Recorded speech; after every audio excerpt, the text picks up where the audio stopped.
안녕하십니까. 6월 23일 월요일 열왕기상 20장 31절에서 43절 말씀입니다.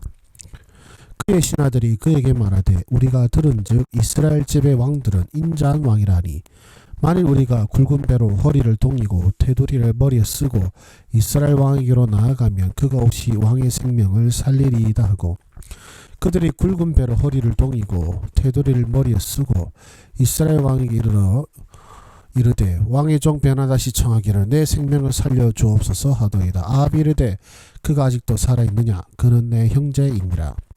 그 사람들이 좋은 징조를 여기고 그 말을 얼른 받아 대답하여 이르되 베나다스 왕의 형제니이다. 왕이 이르되 너희는 가서 그를 인도하여 오라. 베나다시 이의 왕에게 나오니 왕이 그를 병거에 올린지라. 베나다시 왕께 아뢰되 내 아버지께서 당신의 아버지에게서 빼앗은 모든 성읍을 내가 돌려보내리이다. 또 내 아버지께서 사마리아에서 만든 것 같이 당신도 다메섹에서 당신을 위하여 거리를 만드소서. 아합이 이르되 내가 이 조약으로 인해 당신을 놓으리라 하고 이에 더불어 조약을 맺고 그를 놓았더라. 선지자의 무리 중 한 사람이 여호와의 말씀을 그의 친구에게 이르되 너는 나를 치라 하였더니 그 사람이 치기를 싫어하는지라. 그가 그 사람에게 이르되 내가 여호와의 말씀을 듣지 아니했으니 내가 나를 떠나갈 때에 사자가 너를 죽이리라. 그 사람이 그의 곁을 떠나가더니 사자가 그를 만나 죽였더라. 그가 또 다른 사람을 만나 이르되 너는 나를 치라 하며 그 사람이 그를 치되 상하도록 친지라.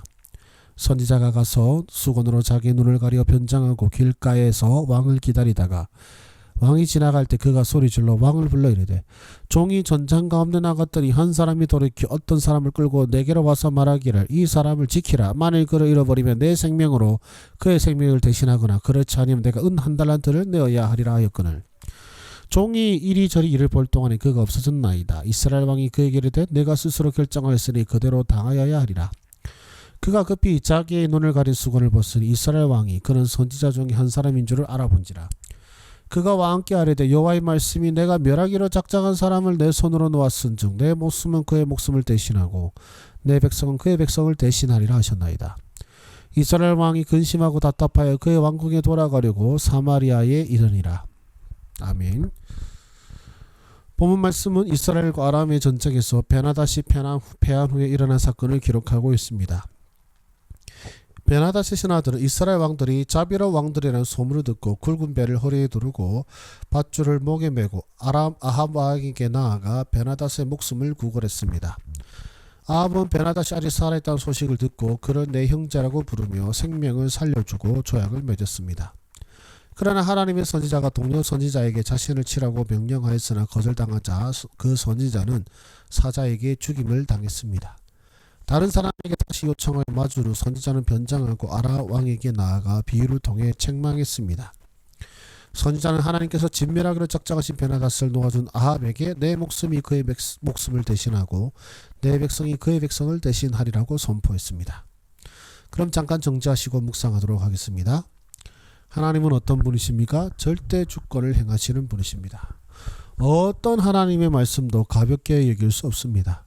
선지자의 친구도 여호와의 말씀으로 말하는 선지자의 말을 듣지 않은 것은 친구를 칠 수 없었기 때문이지만 하나님께서는 그것조차도 용납하지 않으십니다. 아합도 그가 베나다스에게 긍휼을 베풀었으나 하나님께 용납되지 않았죠. 물론 그것은 긍휼이라기보다는 외교적 전술과 외교적 표현이라고 보시면 되겠습니다. 형제라고 한다는 것은 무엇이냐면은 이제 상호 대등적인 조약을 맺는 관계를 지칭할 때 형제라고 부릅니다. 실제로 이집트라든지 여러 외교 문서 속에서 그런 정황이 발견되는데요. 이전까지는 불평등 조약이었다면 이제 이 전쟁을 통해서 아합은 베나다스에게 내 형제 말하면서 우리가 함께 평등한 조약을 맺자라고 하는 것이고 베나다시 거기에 동의하였기에 지금 이러한 화친이 이루어진 것입니다.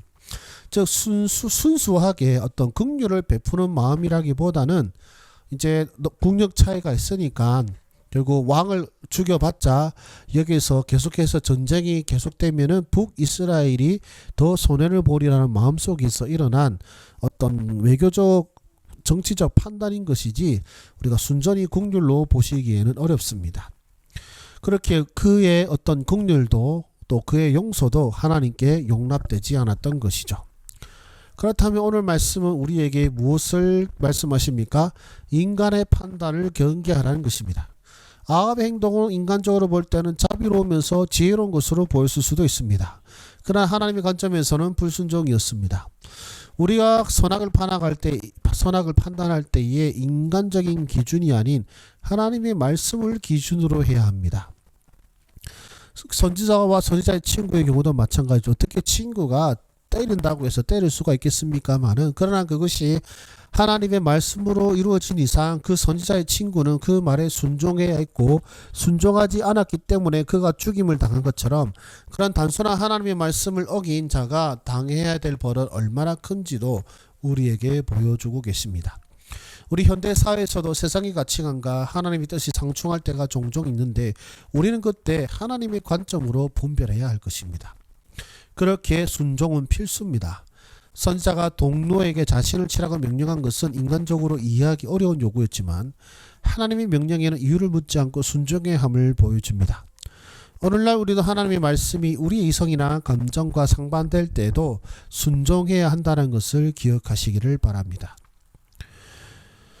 자, 그렇다면 나는 오늘 어떻게 살아야 되겠습니까? 겸손한 순종의 자세가 필요합니다. 하나님의 말씀이 내 생각과 다를 때라도 겸손히 순종하는 자세를 갖겠습니다.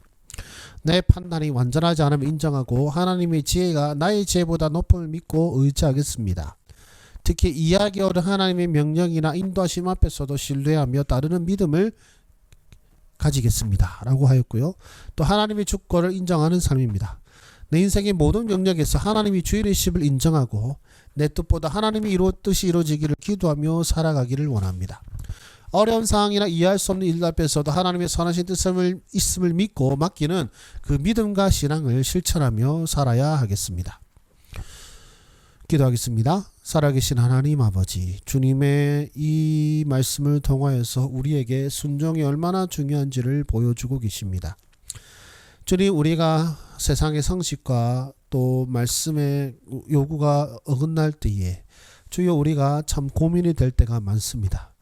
우리에게 지혜를 주시사 무엇이 옳고 그른지를 깨닫게 하시고 하나님이 기뻐하실 일을 행하여 나아가는 우리의 삶이 되게 하여 주시옵소서. 예수님의 이름으로 기도드립니다. 아멘.